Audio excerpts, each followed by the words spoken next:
नीलाञ्जनसमाभासं रविपुत्रं नियमाग्रजं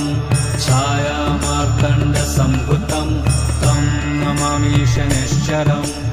नीलाञ्जनसमाभासं रविपुत्रं नियमाग्रजं छायामार्तण्डसम्भुतं तं नमामि शनैश्चरम् नीलाञ्जनसमाभासं रविपुत्रं नियमाग्रजं छायामार्तण्डसम्भुतं तं नमामि शनैश्चरम् नीलाञ्जनसमाभासं रविपुत्रं नियमाग्रजं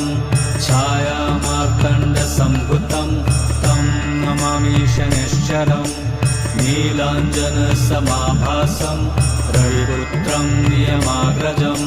छायामार्तण्डसम्भुतं तं नमामि शनैश्चरम्